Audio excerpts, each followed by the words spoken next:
Lo que quisiera proponer aquí es una posición teórica no evolucionista para pensar la cuestión del surgimiento del Estado. Para ello, la pregunta no ha de ser cómo evoluciona el Estado desde una comunidad, sino más bien cómo la lógica del Estado, basada en el monopolio de la coerción, puede tener lugar en el contexto de sociedades no estatales en donde la lógica de parentesco es dominante. Esto es muy importante porque las figuras de liderazgo que permite la lógica de parentesco y que son compatibles con esa lógica son las de un tipo de líderes que no disponen del monopolio de la coerción como sucede luego en las sociedades estatales. Entonces, esta es la pregunta e incluso la paradoja. ¿Cómo puede surgir el Estado, cómo puede surgir la lógica del monopolio de la coerción en un tipo de sociedades que en principio disponen de otro tipo de lógica que no facilita y más bien impide que ese tipo de lógica aparezca? Para ello me parece que lo fundamental es no concentrarse en el interior de una comunidad donde opera la lógica de parentesco, sino hacia afuera de la comunidad, porque allí, en eso que yo llamaría espacios intersticiales entre distintas tramas de parentesco, entre distintas comunidades, la lógica de parentesco no rige como criterio operativo, y entonces es posible que se tengan lugar distintos tipos de prácticas que no se rijan por esa lógica.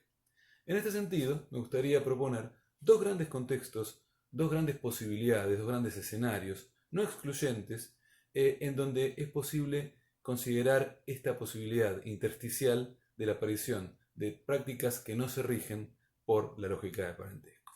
En primer lugar, la primera cuestión que quisiera plantear tiene que ver con las guerras de conquista. Porque las guerras de conquista implican la relación entre una comunidad y al menos otra comunidad distinta, es decir, entre tramas de parentesco diferentes, y en las guerras de conquista se pone en juego la búsqueda de imponerle al adversario no solamente los términos de la victoria militar, sino el hecho de transformar esa victoria militar en una dominación permanente, como la idea de conquista implica. En ese sentido, si nosotros tenemos una comunidad organizada a partir de una trama de parentesco, vamos a llamarle A, y una comunidad B organizada de la misma manera,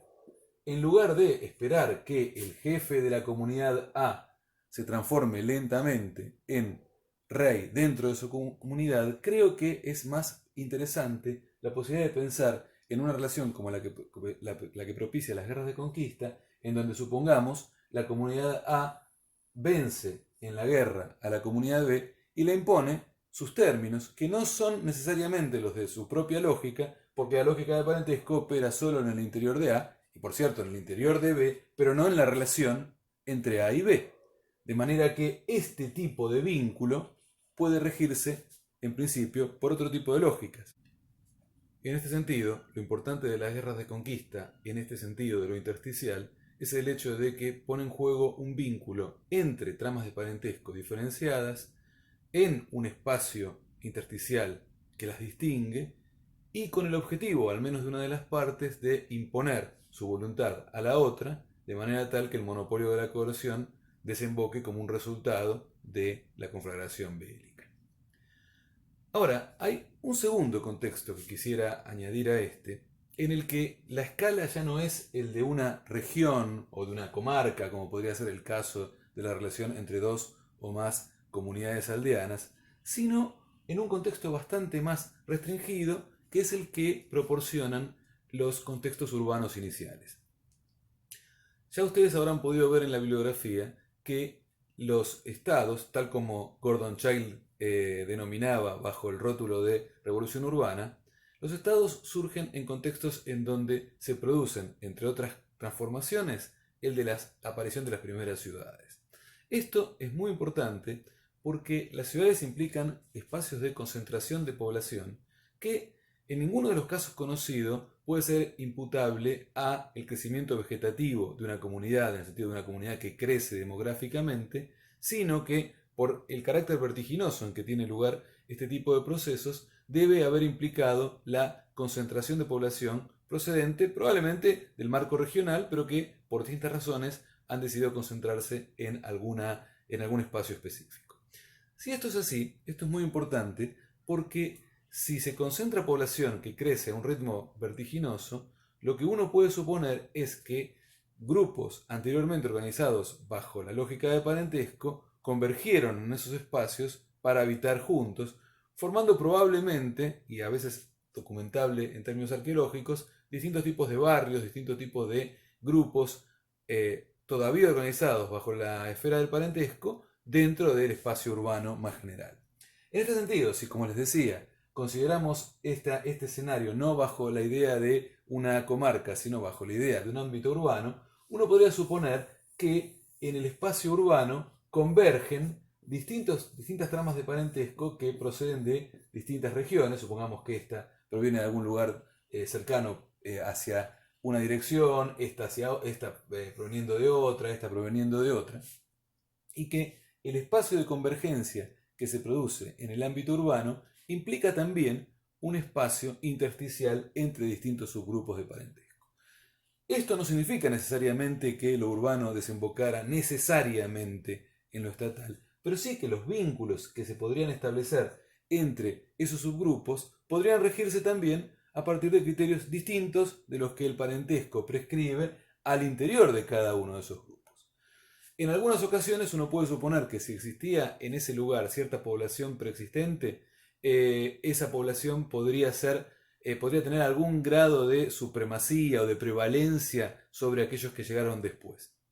En otros casos podría haberse dado más bien un tipo de conflictos o de competencias entre los distintos grupos que se asentaron en el ámbito urbano, de manera tal que esos conflictos a nivel faccional o a nivel de disputas entre distintos líderes de cada una de esas tramas pudiera devenir en algún grado de subordinación de unos a otros. Pero como quiera que sea, lo importante es pensar el espacio urbano no como un espacio homogéneo en el sentido de una comunidad de mayor tamaño, una sociedad aldeana de mayor escala, sino más bien como un espacio heterogéneo que es producto de la convergencia de grupos distintos que, bajo determinadas razones, convergen en cierto momento en los mismos espacios. Este punto es importante porque, así como en el caso de las guerras de conquista, lo que a mí me parece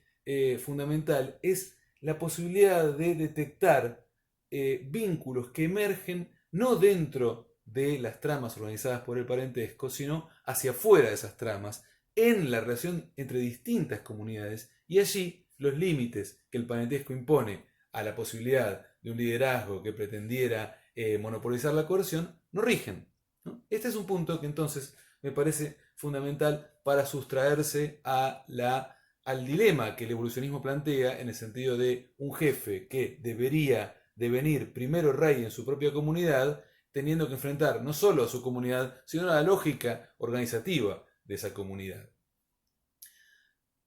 Por supuesto, esto que estoy planteando aquí no significa una teoría acabada del surgimiento del Estado, sino simplemente una teoría que propone determinar los contextos propicios en donde lo estatal podría emerger. ¿Por qué esto es importante? Porque si se estabiliza un lazo de dominación por fuera del parentesco, de ese lazo de dominación se derivan luego las características que luego definen el orden estatal. Es decir, si hay dominación, hay posibilidades de tributación. Si hay tributación, hay posibilidades de no solamente que la élite dominante se pueda reproducir a sí misma, sino que con esos recursos que extrae por la vía de la tributación pueda disponer de un conjunto de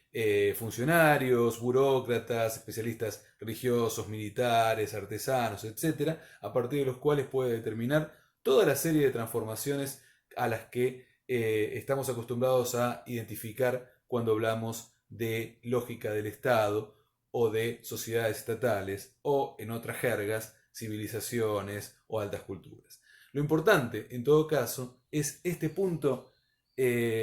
inicial, este punto difícil de establecer en términos de correlación con la arqueología, pero fundamental de establecer en sus términos teóricos, que es el momento en el que emerge un tipo de dinámicas distintas que se sustraen al orden del parentesco y que son capaces, por tanto, de determinar un orden de organización social nuevo.